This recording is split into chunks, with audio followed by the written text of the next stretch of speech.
El Apocalipsis de San Juan, entre muchas otras cosas, nos revela que habrá 7 ángeles con 7 trompetas. Cada una de ellas irá siendo sonada, hecha sonar por uno de estos ángeles. Cuando se terminen de sonar las 7 trompetas, comenzará el juicio final. Y es interesante, pero para muchas personas ya se han cumplido 3 de aquellas profecías que tienen que ver con los ángeles y las 7 trompetas. Por lo menos 3. La primera de ellas fue cuando uno de los ángeles suena la trompeta y del cielo cayeron granizo y fuego mezclado con sangre, que afectaron la tercera parte de la tierra, la tercera parte de los árboles y todo el pasto. Ha sido interpretado como un gran asteroide que acabó con la Tierra, provocando esta caída de lo que en la visión de Juan habría sido un granizo de fuego y sangre. Es decir, piedras encendidas cayendo sobre todos los árboles y demás. Hay quienes incluso llegan más allá y piensan que el incidente de Tunguska fue esa primera trompeta a principios del siglo XX. La segunda habría sido una trompeta. Cuando el ángel suena la trompeta, cayó algo parecido a una gran montaña envuelta en llamas. Según cuenta esta visión de aquel profeta, habrían muerto en el mar la tercera parte de todos los seres del mar, y había sido destruida la tercera parte de todos los barcos. Cualquiera pensaría que se trataba de un asteroide que cayó en el mar. Sin embargo, también hay quienes afirman que esto más bien podría haber sido una especie de visión de una explosión atómica, específicamente alguna de las explosiones atómicas en el atolón de Bikini, ocurridas años después de la Segunda Guerra Mundial y en donde numerosos barcos de prueba fueron colocados a lo largo de esta cadena de islas, en donde se realizaron detonaciones brutales. Muchas de ellas dejaron como consecuencias áreas completas del océano sin vida, y también cientos de barcos hundidos. La tercera de esas visiones ocurre cuando el ángel toca la trompeta y, de acuerdo con la visión de aquel profeta Juan de Patmos, cae una estrella encendida como una antorcha sobre la tercera parte de los ríos y los manantiales. De acuerdo con Juan, la estrella se llamaba Ajenjo. Y a decir de muchos, la estrella ya cayó. Solo que en la visión de un profeta del siglo I de nuestra era, aquello podría parecer como una estrella. Sin embargo, en realidad podría haber sido cualquier otra cosa, solo que él no lo sabía. Esta noche, en Relatos del Lado Oscuro, vamos a platicar de algo que quizá pudiera interpretarse como aquella estrella que afectó la tercera parte de los ríos, los manantiales y muchas otras cosas. Bienvenidas, bienvenidos. Comenzamos. Relatos del Lado Oscuro. Historias que otras mentes prefieren ignorar.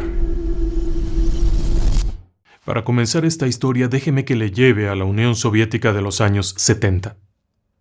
Ya no es la primitiva Unión Soviética de Stalin, aquella en donde la austeridad absoluta es lo que reina. No.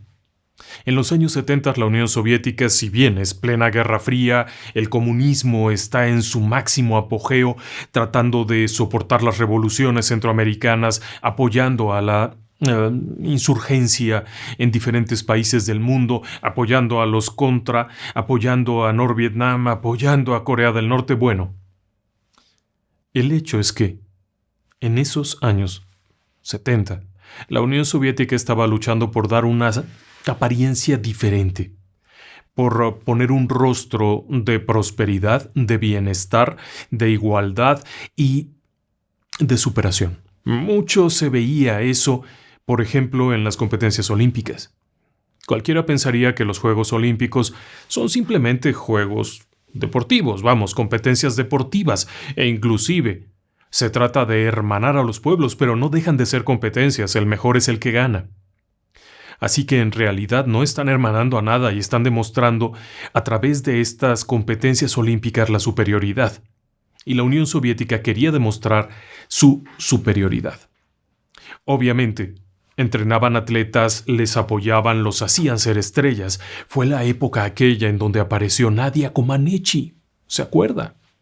Y muchos otros competidores soviéticos que eran tremendos. La Unión Soviética no era un país, sino muchas repúblicas unidas.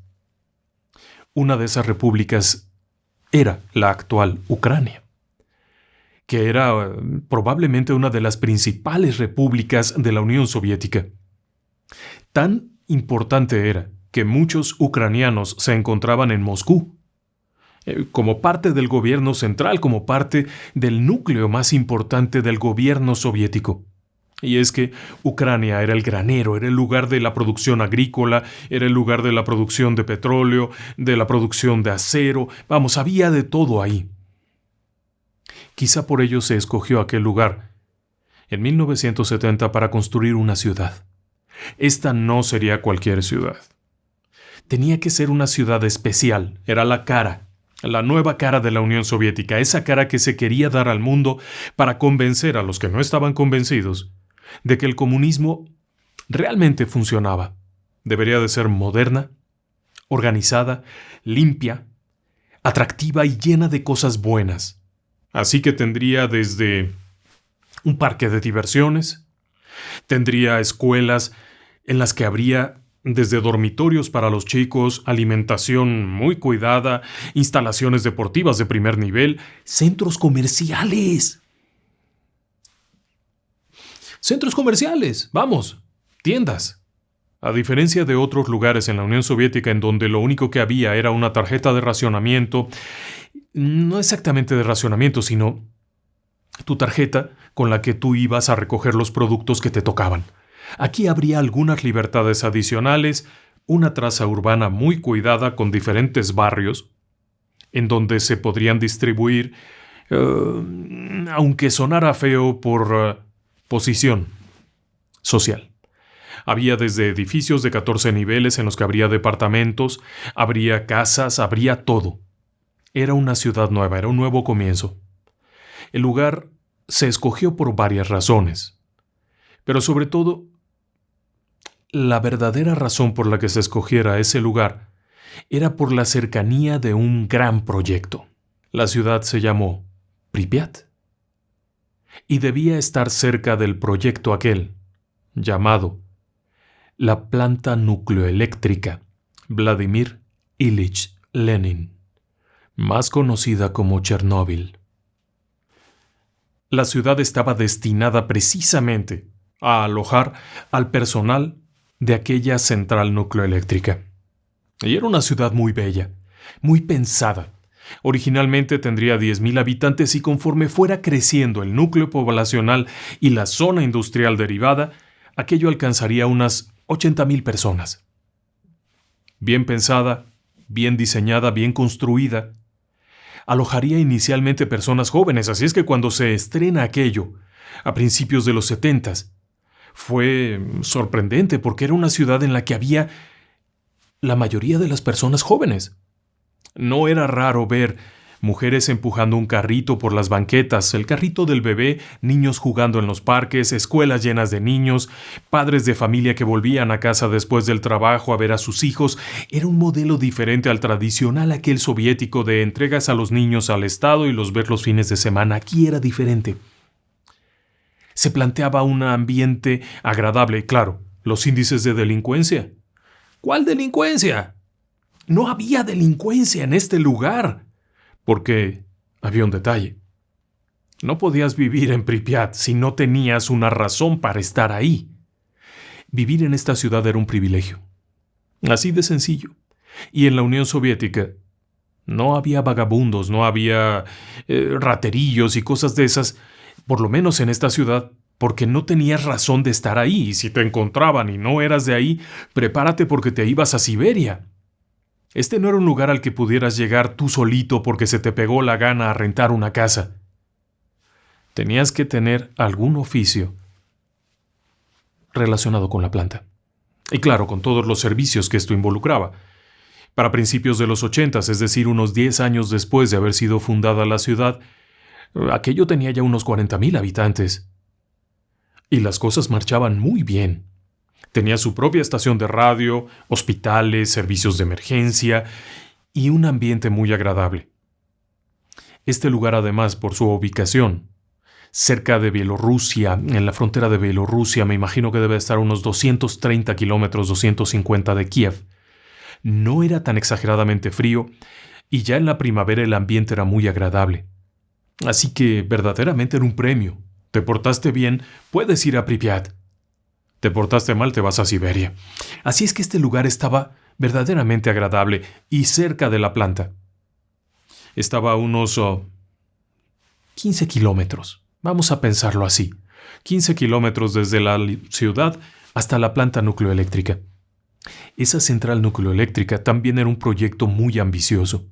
El proyecto de Chernóbil. Aunque hay quienes le dicen Chernobyl, es Chernóbil con acento en la O. Pero el detalle es que era una planta nucleoeléctrica moderna. Estaba pensada para ser una de las más grandes en operación de todo el mundo. Le platico brevemente. Una planta nucleoeléctrica es una instalación que genera electricidad a partir de reactores nucleares.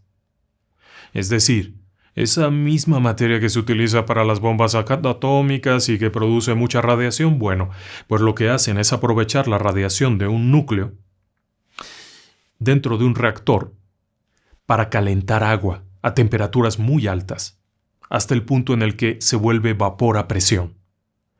Esto significa que ese vapor a alta presión se podía inyectar hacia una serie de turbinas. Estas turbinas son como unos grandes ventiladores, como unas hélices grandes, que con la presión que lleva el vapor giran y accionan grandes generadores eléctricos.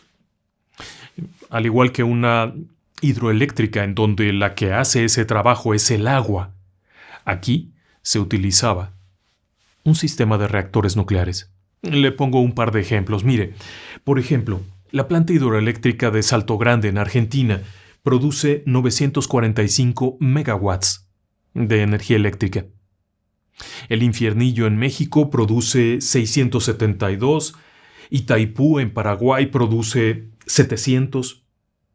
En Colombia hay una presa que produce cerca de 900. Y hay un detalle. La más grande del mundo, que es la presa de las Tres Gargantas en China, produce unos 10,000 megawatts. Y es tan grande que provocó un problema con el eje de la Tierra. El peso de toda el agua acumulada detrás de la cortina de aquella presa ha provocado que se incline un poco el eje de la Tierra. Pero ¿quieres saber algo? En el proyecto original, Chernóbil iba a producir unos 3,500 megawatts. Es decir, que más que cualquiera de las hidroeléctricas que en ese tiempo había, iba a producir más, en una instalación relativamente pequeña y relativamente simple.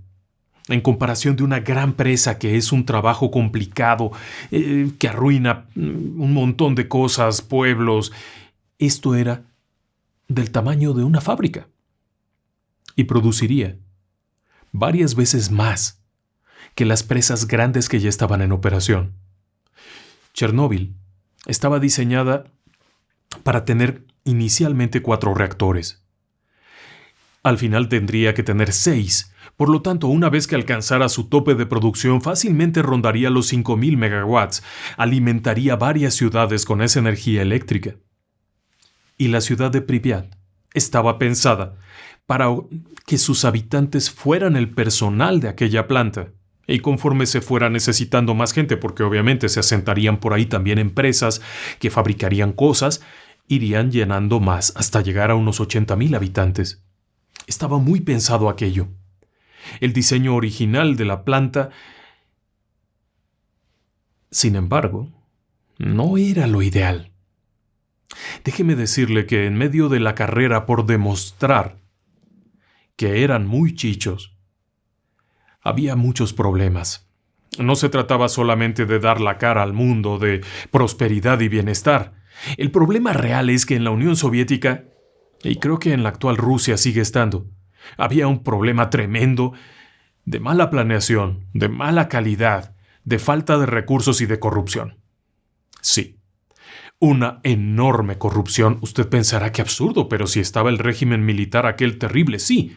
Pero la realidad es que internamente había todo tipo de concesiones con tal de ganar un punto extra.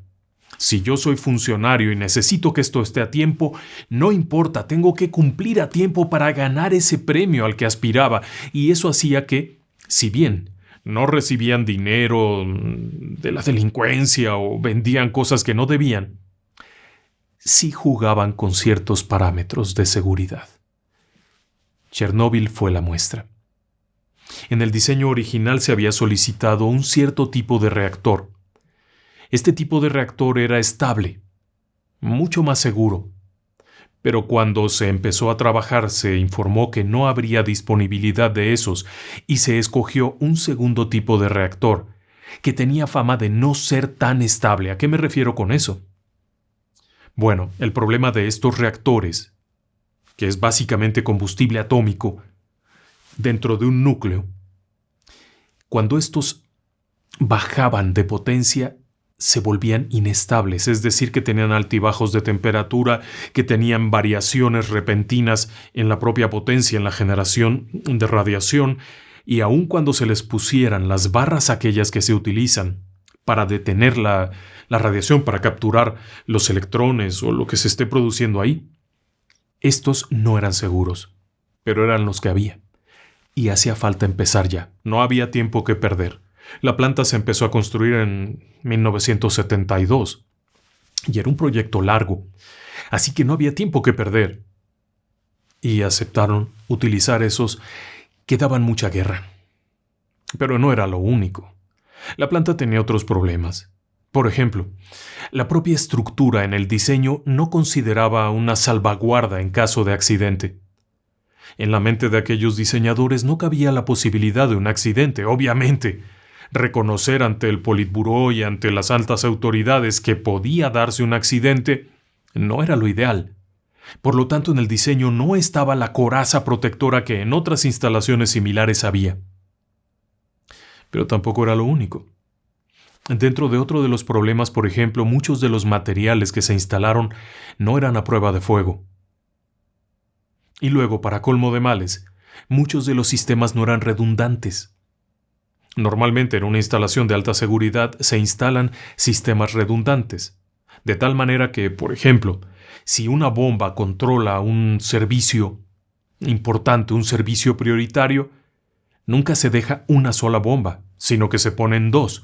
Una funciona, la otra está de reserva. Si se necesita una puerta de seguridad para que algo esté dentro y si alguna cosa sale mal no escape, siempre se deben poner dos. Esta redundancia, conocida como redundancia más uno, no se aplicó del todo. Y luego, claro, las prisas. Había que cumplir los tiempos. Y eso nunca es bueno. Para 1977 y después de muchos contratiempos, finalmente se puso a funcionar el primer reactor. Finalmente Chernóbil estaba produciendo energía eléctrica. Y la planta estaba funcionando bien. Claro, había sus detalles. En 1979 hubo un accidente y por poco les cuesta una voladura. En 1981 hubo otro y ese estuvo más grave. Pero todos fueron controlados. No era una planta del todo segura en muchos aspectos, pero eso nadie lo iba a saber. Todo se iba a quedar ahí. Había un mecanismo de seguridad, que ese no fallaba nunca, y era el del control de la información. Cualquier cosa que pasara no saldría de ahí. Por ningún medio. Así de simple. Cualquier accidente se quedaba en eso.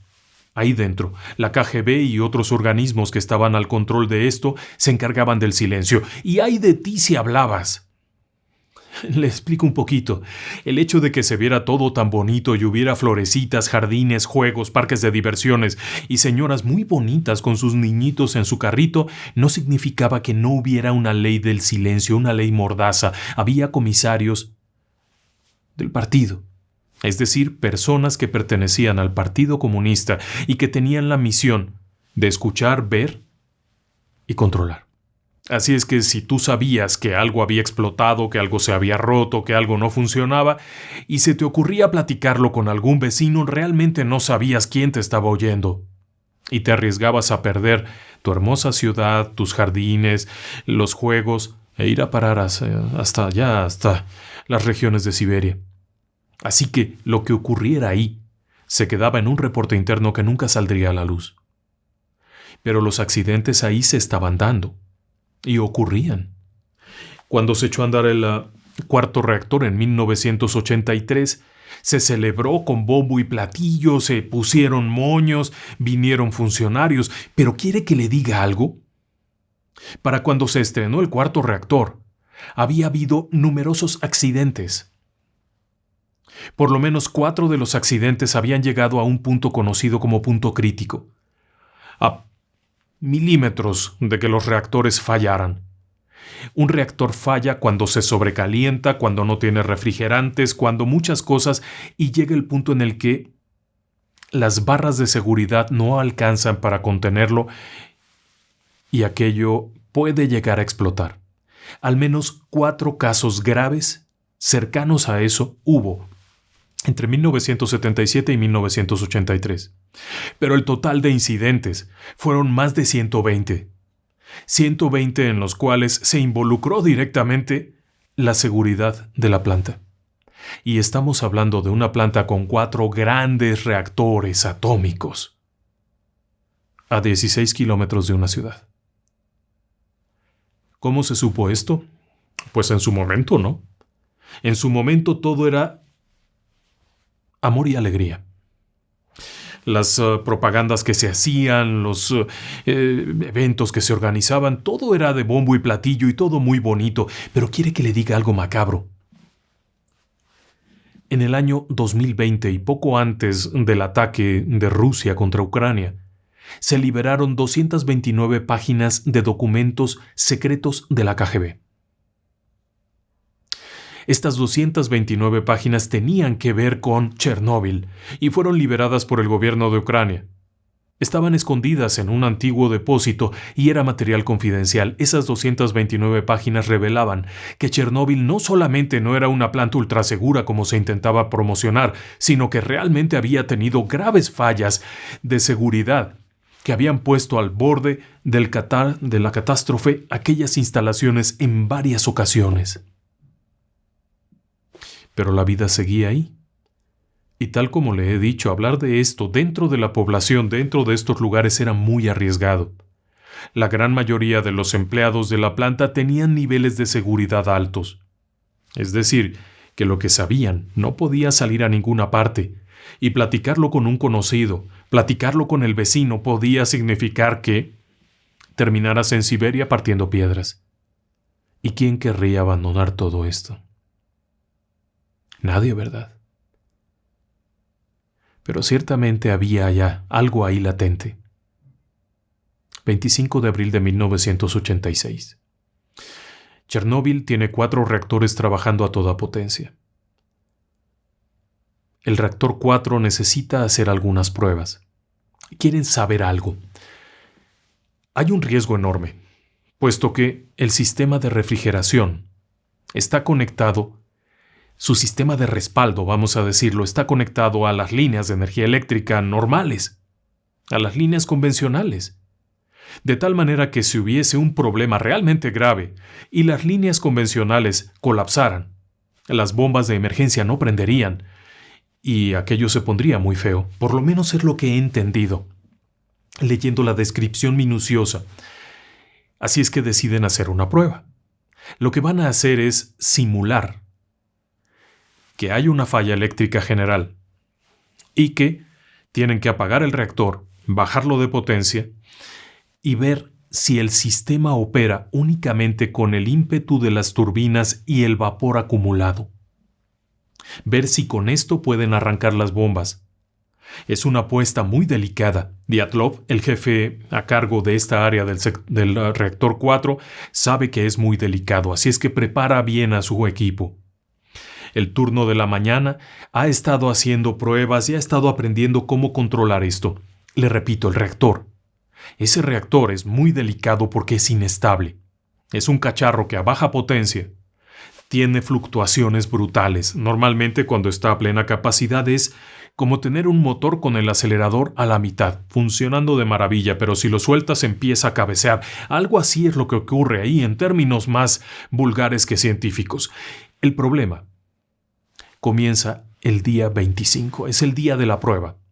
Van a bajar la potencia del reactor, van a apagar un sistema de bombeo primario y van a ver si entra el secundario únicamente con el impulso de las turbinas. Es una prueba para valorar si fallan los demás sistemas y no hay energía eléctrica externa, que era lógico. Imagine usted que hay una situación de guerra y las líneas eléctricas colapsan por los ataques. ¿Qué pasaría? En caso de una emergencia, ¿qué pasaría?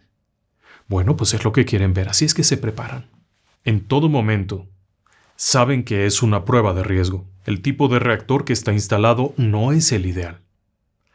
Pero dada la 1 de la tarde, comienzan a bajar la potencia del reactor. A una potencia no necesariamente mínima, pero a una potencia baja, 75%. Se introducen aquellas barras de control y comienza a bajar la potencia. Bien. Todos quietos, fluctúa aquello, hace 2 o 3 visiones, pero logran controlarlo. Todo está bien. Justo cuando están a punto de apagar los sistemas para hacer la prueba aquella, llega una alerta. En otra planta eléctrica han tenido un colapso y no está produciendo energía eléctrica. No pueden apagar el reactor 4. Necesitan que Chernóbil siga produciendo a su máxima capacidad. Por lo tanto, se suspende la prueba momentáneamente. Más de uno respira aliviado y se recarga en su cómodo sillón a beber un trago de té, si no es que un buen trago de vodka, y a esperar. Pero hay 2 detalles importantes. El primero de ellos es que el reactor no vuelve a elevar su potencia. Es una equivocación. Y eso provoca que el reactor, a baja potencia, estando en condición inestable, produzca gas xenón, que se vuelve más peligroso todavía y aumenta el riesgo de explosión. Pasa el rato, pasan las horas, dan las 7 de la noche y nada, no se puede hacer la prueba, pero todo este tiempo el reactor ha estado en baja potencia. Nadie tuvo el cuidado de ver que esto se había quedado así. A eso de las 10 de la noche cambia el turno. Llega el segundo turno, el turno a cargo de la noche, quienes, por cierto, no estaban preparados para la prueba. Así que de entrada rechazan hacer la prueba puesto que no saben cómo es aquello, cómo va aquello, qué es lo que hay que hacer. Pero la orden había sido, la prueba es hoy. Les repito, el error de no hacer la prueba ese día podía significar un castigo para alguien. Por lo que el jefe Dyatlov instruye para que se haga la prueba y les da una serie de instrucciones someras de lo que tienen que hacer, confiado en que son técnicos capacitados y saben lo que van a hacer. A eso de las 11 de la noche, inicia la prueba de nuevo. Pero esta vez, sin saber que ya habían bajado la capacidad, vuelven a bajarla. A las 11:10 van apagando equipos. Para las 12:28 está todo aquello listo para que finalmente se tire. Pero ¿sabe algo? El reactor no responde. Comienza a oscilar peligrosamente temperaturas, radiación, hacer cosas, por lo que deciden meter las barras y protegerse. Detienen momentáneamente la prueba. Han estado a punto de que aquello vuele. Aquella situación se les estaba saliendo de control, algo no estaba bien, pero no tienen idea de qué es lo que está pasando. En primera, porque no saben que aquello lleva ya muchas horas a baja potencia, que el ambiente dentro del núcleo está saturado de xenón, que hay falla en los controles, que hay un montón de cosas que se están cocinando allá dentro y que el famoso efecto de la rana en el agua hirviendo se está desencadenando poco a poco si usted no conoce esa historia.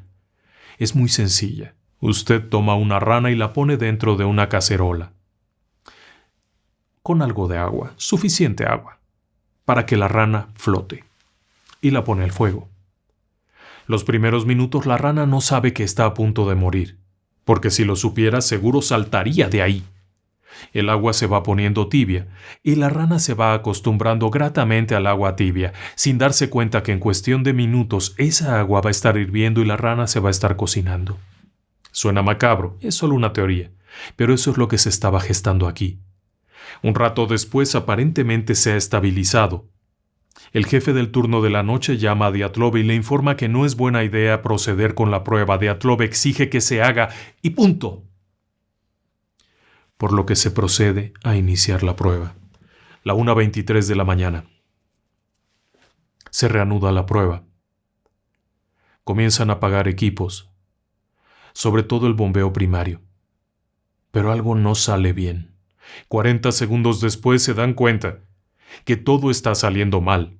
El nivel del agua dentro del reactor, el agua que enfría el reactor, ha bajado tanto que no alcanza a enfriar y la poca agua que está llegando, lo que está haciendo es evaporarse en el acto, mezclándose con el xenón que ya había adentro y provocando una elevación de la temperatura tal que apenas 10 segundos después, cuando intentan oprimir el botón para que las barras de control se sumerjan de inmediato, está tan dilatado todo que las barras no entran. 20 segundos después, el sujeto que está oprimiendo el botón de emergencia tratando de apagar el reactor está muerto porque aquello explota, despedaza el techo, despedaza las paredes y mata a 2 operarios y una bola de fuego se levanta en el cielo. El reactor ha explotado, ha estallado, acaba de destruir parte de un edificio de 14 niveles. De un plumazo han salido por el aire miles de fragmentos de materiales bañados en combustible atómico.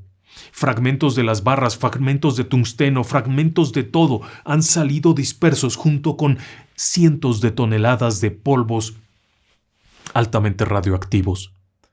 Dentro de la planta, sin embargo, no saben qué es lo que ha ocurrido. Aquellos 2 que estaban más cerca están muertos. Quedaron volatilizados. El resto de la nave donde se alojaba el reactor 4 está despedazada, el techo salió volando, no había bóveda de seguridad, así es que al explotar acabó con todo, y punto. No hay más reactor. La vibración se hizo sentir en Pripyat, pero realmente nadie sabe bien a bien qué estaba pasando. Al interior se da la señal de alerta, algo está pasando y van y vienen. Llaman a Dyatlov que les dice que seguramente es algo menor, que enciendan las bombas para enfriar. Pero ya no hay bombas, ya no hay nada que enfriar, el reactor explotó. Y no evacúan a la gente. A los operarios, a todo el equipo de la planta siguen ahí. Y nadie se ha dado cuenta que ha volado un edificio, o por lo menos no les ha caído muy bien el 20. Pero esto seguirá empeorando. Porque durante los minutos siguientes, el jefe de seguridad es informado que ha habido un siniestro y dice voy para allá. Pero sale de su casa, toma un transporte público y va para allá, sin ninguna prisa, pensando que debe de ser uno de los tantos incidentes que había habido, porque como le dije, en esas 299 hojas liberadas en el 2020, se registraban al menos 4 incidentes críticos, pero más de 100 incidentes secundarios, así es que presumen que fue uno secundario, grave error. Había tantos problemas en ese instante que estalló el reactor, que aún tomando todas las medidas de seguridad, esto estaba fuera ya. Los bomberos acuden, obviamente, puesto que han visto la llamarada aquella y el humo y el fuego, pero es inútil. El equipo de los bomberos no puede apagar esto y lo único que hace es exponerlos a una dosis de radiación que muy pronto los tiene vomitando, debilitados y cayendo al piso. No estaban preparados para lo que iban a enfrentar, y la poca agua que podían lanzar con sus mangueras no tenía ningún sentido. A lo largo de esa madrugada se pudieron haber tomado muchas decisiones, pero no se tomaron. En parte porque, de hecho, tras la explosión, la propia planta se quedó sin energía eléctrica, se quedó a oscuras. Así es que nadie sabía qué estaba pasando. Se fragmentaron las líneas telefónicas de la planta y no se podía tener comunicación. Todo aquello se volvió un caos. Pero más aún, la explosión en sí misma pudo no ser tan letal como todo lo que ocurriría después. Durante las primeras horas del incidente, la principal intención de los líderes soviéticos era que no se supiera. Su necesidad era ocultar esto. De hecho, Pripyat quedó cerrada. No se podía entrar ni salir de la ciudad. Las entradas y salidas fueron bloqueadas para que la noticia del accidente no se divulgara. Se cortaron las líneas telefónicas. No podías llamar desde Pripyat a ninguna parte. Así que todo aquello debería de quedarse ahí. No se corrió la noticia por ninguna parte. Durante la mañana del 26, cuando se dieron cuenta de lo que había pasado, que los bomberos estaban muriendo, que muchos empleados que acudieron a ver qué pasaba se estaban muriendo, porque la radiación te va quemando por dentro. Te contamina primero, pero también te va quemando. La gente tenía un color rojo encendido en la cara. Y después de aquello venían los vómitos, los mareos. Deciden intentar controlarlo con agua. Pero no sirve para nada. El reactor está ardiendo. Logran apagar algunos otros incendios. Recuerde que los materiales no eran a prueba de fuego. Pero el reactor continúa, así es que se decide mandar helicópteros con arena y con otras sustancias para bombardear el núcleo del reactor y tratar de contenerlo, evitar que aquello siga saliendo. Pero resulta que los pilotos, al acercarse, se desmayaban y de hecho uno de los helicópteros terminó ahí mismo. Acabó cayendo ahí donde estaba el reactor debido a la radiación que neutralizó al piloto. Esta situación, sin embargo, seguía sin darse a conocer. Porque no querían que el mundo se diera cuenta que la maravillosa planta y su hermosa ciudad acababan de exponerse a una catástrofe nuclear. Pero quiere que le diga algo más atemorizante. Los otros 3 reactores seguían trabajando. Sí, a pesar de que una cuarta parte del edificio ya no estaba, y había condiciones de altísimo riesgo por radiación, no había controles reales, las líneas estaban dañadas, todo estaba afectado, 3 reactores estaban a plena marcha. Y durante 36 horas, la población de Pripyat siguió en sus casas. No se dejaba que fueran a ninguna parte, se dio la instrucción de que permanecieran en sus casas o siguieran con sus vidas. El detalle aquí es que muchas personas salieron a hacer la compra, sacaron al niño al parque, las escuelas no daban clase, pero podías salir a la calle en medio de una explosión nuclear. Le platico un poquito esto.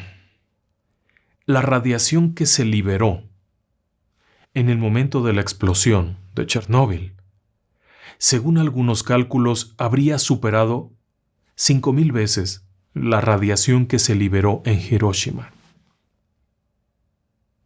No sé muy bien cómo lo miden, pero es un dato que he visto repetido en muchos informes.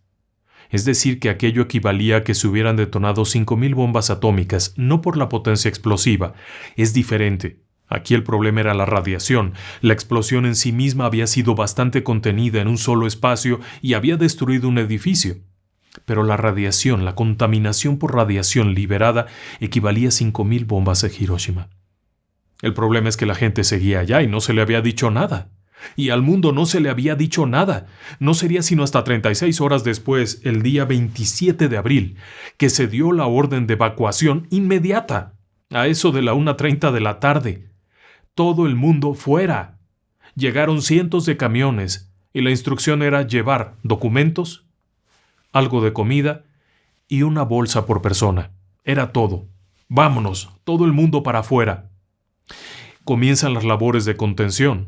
Comienzan los trabajos para intentar apagar esto que duraría varios días encendido, el reactor.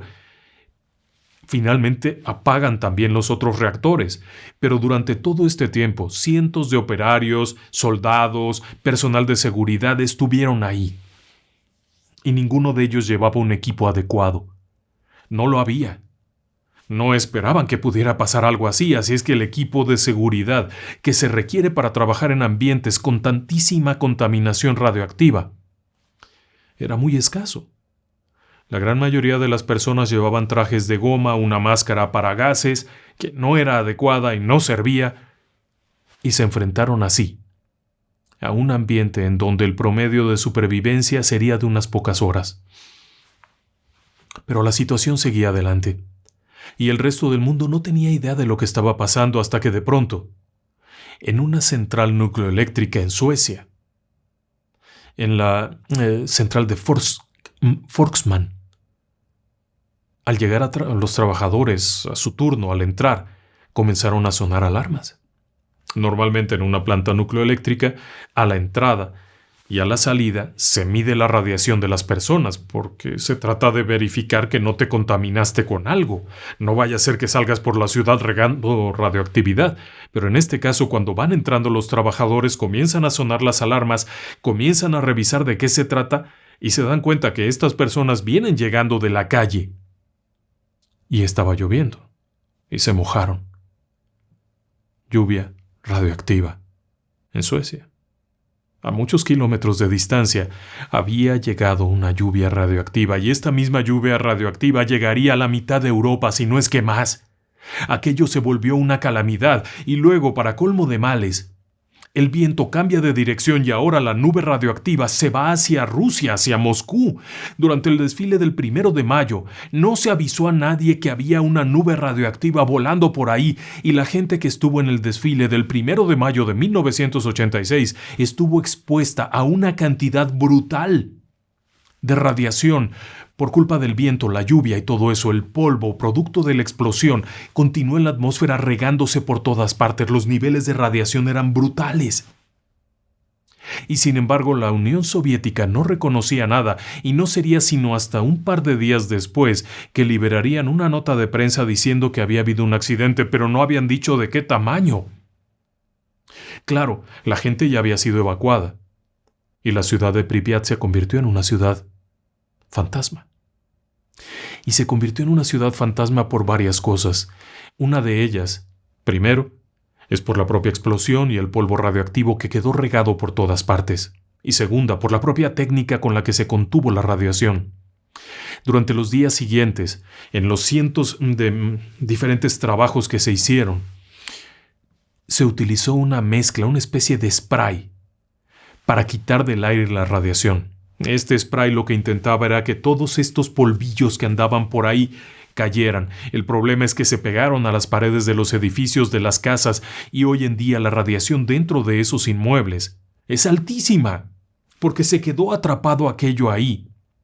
También en los patios, en los pisos, donde pasaban los helicópteros que segregaban esta sustancia o que lanzaban esta sustancia, en esos caminos quedó impregnado para muchos cientos de años. Hay zonas que son más o menos seguras, en las que no hubo este tipo de tratamiento y con el paso del tiempo y el viento se fue dispersando. Pero en muchos de estos edificios, en muchos de estos objetos, la radiación es altísima. El detalle es que durante los meses siguientes habría muchísimas personas involucradas en las tareas de limpieza. Les llamaron los liquidadores. Eran personas que llegaban ahí con la función de recoger fragmentos radioactivos, armados con un traje de goma, con un pedazo de plomo en algún lado, una máscara. Su tarea era recoger fragmentos radioactivos y depositarlos en un contenedor. Pero hubo un grupo en especial que fueron los que peor les fue, que estaban trabajando en los techos de la planta. Su misión era recoger los fragmentos del reactor con una pala y arrojarlos de regreso al núcleo, aventarlos. Su tiempo de trabajo era de 3 minutos, porque después de 3 minutos comenzaban a desmayarse y a vomitar y a morir.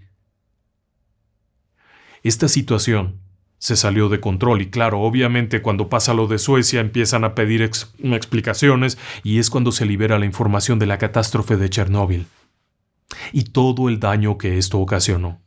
Ahora bien, se calcula que al menos 31 personas murieron durante el siniestro, entre bomberos, técnicos y demás. El problema es saber cuántas personas realmente murieron.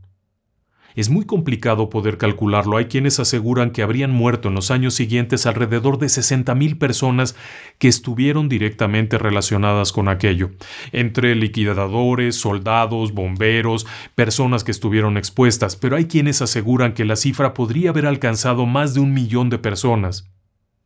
puesto que no solamente fue en la región de Pripyat, sino que esta nube tóxica llegó a Kiev y llegó a muchas otras regiones en donde las personas quedaron expuestas y desarrollaron cánceres horribles. La radiación no te intoxica como si aspiraras cianuro. Te intoxica internamente y puede alterar también tu código genético. Y este problema se replica en tus hijos, así es que también habría que considerar los pequeños que nacieron con graves deficiencias derivadas de la exposición a la radiación de sus padres. Y estos números son imposibles de calcular. Así que, ¿cuántas personas murieron por culpa de la explosión de Chernóbil? Imposible de saberlo. Claro, en el 2019 salió una serie de televisión muy afamada, que fue muy gustada por todas las personas. La serie se apega bastante a la realidad de los sucesos ahí, aunque tiende a pintar villanos y héroes. En estos casos los villanos estaban muy lejos de la planta y tenían muchas cosas que ocultar. Pero refleja bastante bien lo que pasó ahí. Pero quiere que le diga algo. Omiten mencionar que los problemas de Chernóbil afectaron a otros países de formas que nadie se lo imaginaría. ¿No me lo cree? Bueno, en México hubo un incidente verdaderamente brutal. En el año de 1986, el gobierno mexicano, a través de la Compañía Nacional de Subsistencias Populares, por sus siglas era conocida como CONASUPO, adquirió varios miles de toneladas de leche a Irlanda. Esta leche estaba contaminada. Tenía unas 20 veces más becquereles de lo que puede aceptar el cuerpo humano. La compraron porque era más barata, $10 más barata, por tonelada. Claro que los funcionarios que estuvieron a cargo se enriquecieron brutalmente. Y por ahí deben de andar todavía, no creo que siquiera hayan muerto. El problema es que no se dijo nada que se había comprado una leche radioactiva. Sabían que era radioactiva porque la estaban comprando a un precio ridículo. Y resulta que desde Brasil, el embajador de México en Brasil les informó que Irlanda había intentado vender a Brasil leche radioactiva y Brasil la había rechazado y que la iban a intentar vender a México y en México ya habían comprado varios miles de toneladas de leche en polvo, altamente radioactiva. Cuando supieron aquello intentaron mezclarla para que no fuera tan feo, no desecharla, no devolverla, sino mezclarla para que no fuera tan radioactiva, pero no se pudo, así es que la vendieron. La entregaron a la gente. Y peor aún, se la empezaron a robar del puerto y empezaron a distribuirla a los rateros, mezclándola con agua y entonces se perdió el control. Finalmente, algún tiempo después, un almirante de la Marina dijo: esto está muy mal. Habían puesto marinos, guardias de la Marina, a custodiar el cargamento y empezaron a enfermarse. Así que aquel almirante ordenó que se analizara la leche y descubrió la radiación. Era tan grave que sin tomarla, simplemente por estar cerca, se empezaban a desmayar los marineros. Así que, con estas evidencias, presentó el caso y resulta que lo acusan de traición a la patria y lo meten a la cárcel. Lo torturan y casi lo matan. Fue un periodo horrible. Finalmente aquello sale a la luz y sale a la luz gracias a Greenpeace.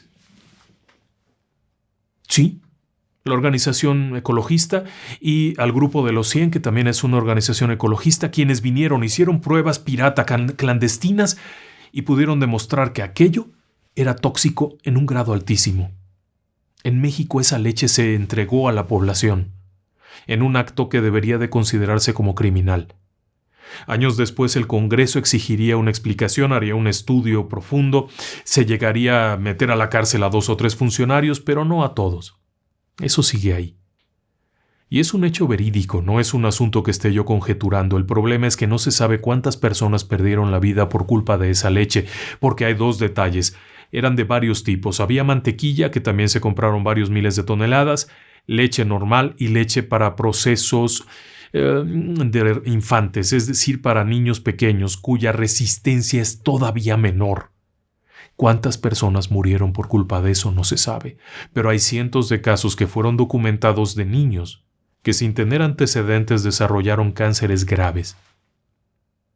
Sí, si existe un infierno, espero que estén ahí. Pero el problema es que todo eso deriva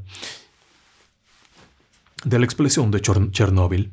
¿Por qué? Porque la nube radioactiva se trasladó hasta llegar a Irlanda, en donde llovió lluvia radioactiva sobre pastos que comieron las vacas irlandesas. Se contaminaron, produjeron leche radioactiva que la Unión Europea, los países de Europa rechazaron inmediatamente porque al hacer la prueba esto tenía cesio y estroncio en cantidades asombrosas. Esto ni siquiera era digno de ser tirado al agua, esto debería de haberse enterrado, procesado de alguna manera. Pero obviamente al no querer tirar esas 30,000 toneladas de leche a la basura, fueron a intentárselas vender a Venezuela, a Brasil, a México, a Ghana, a Somalia. Y México las compró. Y no le dijo nada a nadie. La propia Universidad Nacional lo supo, pero los funcionarios que hicieron las pruebas fueron acusados de difamación y un montón de cosas. Por increíble que parezca, tardaría un buen rato en que se devolviera aquello, y hay quienes aseguran que nunca se devolvió, o que se devolvió una pequeña parte y que otra gran parte fue enterrada cerca de Veracruz en un monte. Eso no lo tengo de cierto, es simplemente noticias que se dijeron en su momento. ¿Ahora entiende por qué no se puede saber en realidad cuántas personas murieron por culpa de Chernóbil? ¿Y qué tiene que ver todo esto con el apocalipsis? Bueno, Chernóbil, en lenguaje ucraniano, quiere decir algo así como los pastos negros, en alusión a un tipo de planta que abundaba en el lugar donde se instaló la planta. Estos pastos negros pertenecen a una variedad de plantas que en otros países se conocen como ajenjo. De ahí que si usted quiere especular, ahí está la tercera trompeta. Y ese solo sería uno de los aspectos. ¿Quiere que le platique otra cosa loca? Quédese conmigo. Vamos a dejar Chernóbil y vamos a viajar en el tiempo y en el espacio. Vámonos a 1967 y estamos en los Estados Unidos, en West Virginia. En una población conocida como Point Pleasant, hay un puente. Este puente une dos ciudades, Gallipoli y Point Pleasant. Cruza sobre el río Ohio y es conocido como el Silver Bridge. Es un puente muy bonito porque está pintado de color aluminio. Y se ve bonito, por eso le llaman el Silver Bridge. Fue construido en 1928. Y es la vía primaria de comunicación. Todo el tiempo van pasando personas, aun cuando ya hay otro puente. Los dos puentes apenas dan servicio a todas las poblaciones que están alrededor de estos dos puntos. Un buen día de 1967, de pronto, el puente colapsa. Era el 15 de diciembre, estaba lleno de coches, repleto de coches, camiones y vehículos, y de pronto aquello se rompe y cae al río. 47 personas perdieron la vida en ese momento. Fue una catástrofe terrible, muy dolorosa, porque además las personas confiaban en ese puente. En realidad el puente tenía otros 2 o 3 problemitas. El primero de ellos es que había sido diseñado para carga ligera. En los años 20, un camión de carga llevaba 3 toneladas. En los años 60 comenzaron a circular vehículos que llevaban hasta 28 toneladas. Sumado a eso, el puente tenía un sistema atirantado único. Al igual que lo que pasó en Chernóbil, donde no había redundancia más uno, solamente había un tirante. Cuando este tirante tronó, ¡pum!, se fue. Además le faltaba mantenimiento. Todo estaba en contra. Todo iba a fallar. Nuevamente era aquella historia de la rana y el agua hirviendo. Pero en Estados Unidos, 20 años antes. 47 personas murieron ahí. Pero hay algo curioso. El puente aquel colapsó el 15 de diciembre, creo que al mediodía. Pero desde 1966, a finales del 66 y principios del 67, numerosas personas reportaron haber visto algo en la zona. Una especie de criatura fea. Era como un pájaro, pero la cabeza parecía estar unida al tronco, no había un cuello, con unas grandes alas de un color sucio, opaco, con los ojos rojos encendidos. Habían comenzado a verlo en una zona conocida como la zona TNT, viejos almacenes de explosivos de la Segunda Guerra Mundial que estaban abandonados, pero también lo vieron en el puente. A lo largo del 66 hubo muchos avistamientos, hasta el punto en el que se generó una psicosis alrededor de aquel monstruo al que llamaron el hombre polilla, en alusión a las polillas, a las maripositas nocturnas que revolotean alrededor de las farolas, porque parecía eso, una polilla, una mariposa nocturna. Allá le conocen como Mothman. Y a partir de eso, los reportes se hicieron muy frecuentes, pero apenas cayó el puente, nunca más se volvió a ver. La noche anterior a la tragedia, el Mothman fue visto parado sobre la estructura del viejo puente. Al día siguiente colapsó. Claro, si a usted le interesa el tema completo, la historia completa, por aquí arriba en algún momento le va a aparecer una barrita donde está el video, y si no lo ponemos abajo en la caja de descripción, para que conozca toda la historia. ¿Y qué tiene que ver esto? Seguramente usted estará pensando que ya la radiación me está haciendo daño, pero no. Resulta que durante 1986, desde finales del 85, hay versiones que aseguran que las personas cerca de la planta vieron algo similar al hombre polilla.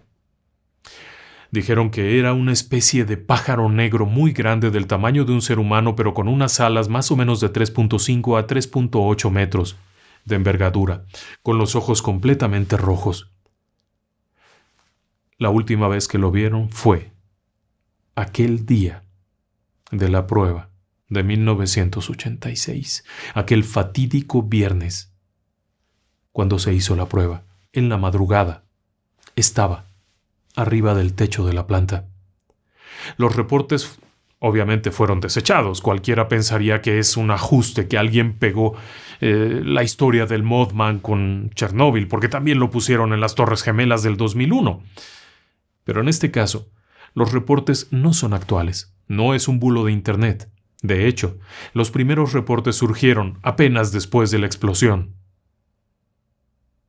Claro que era difícil que las personas pudieran sostener su dicho y que se pudiera confirmar que ellos lo habían visto, porque muchos murieron muy pronto. Es más, las personas que reportaban a sus familiares haber visto aquello murieron poco después, porque tenías que estar cerca de la planta cuando ocurrió la explosión. O por lo menos acercarte después de esta, y obviamente no la contaron. Pero los reportes son de aquella época. Así es que si además de todas las negligencias le ponemos la presencia de este ente misterioso, quizá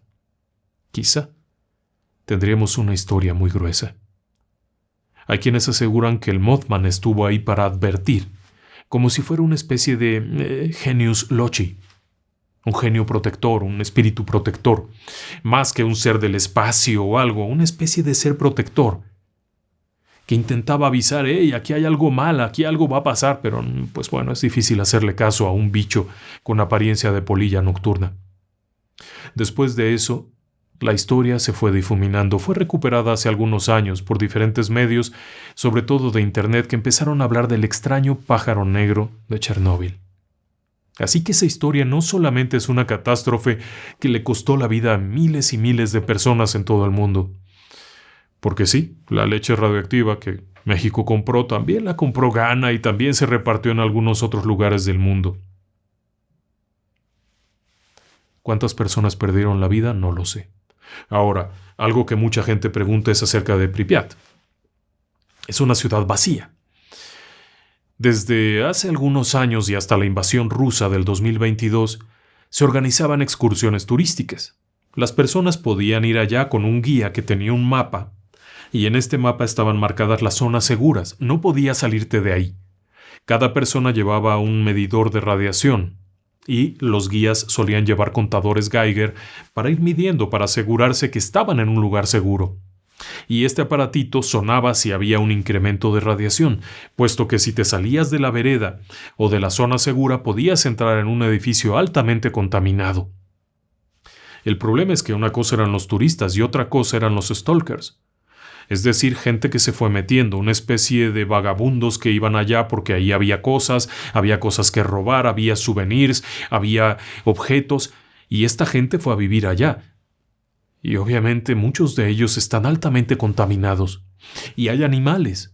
Con la partida de los seres humanos, hay animales. Y estos animales también están altamente contaminados. Y hay operarios. ¿Sabe usted una cosa macabra? 5 meses después del accidente del reactor 4, estaban en operación los otros 3 reactores. Aun cuando el reactor 4 acabó con el edificio y no se volvió a construir, sino que se le hizo una especie de sarcófago de concreto para evitar que siguiera contaminando, los otros 3 reactores estaban operando. Así que aquello de que la zona segura, le llaman ellos una zona de exclusión de 30 kilómetros desde la planta, en realidad no existe, porque los empleados siguieron yendo a la planta.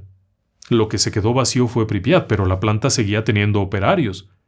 Y no sería sino hasta el 2000, en el año 2000, cuando finalmente se apagó el último reactor. Pero la planta, aún con los reactores apagados, necesita mantenimiento y necesita seguir en operación. Hay varias instalaciones que no se pueden desconectar así nada más.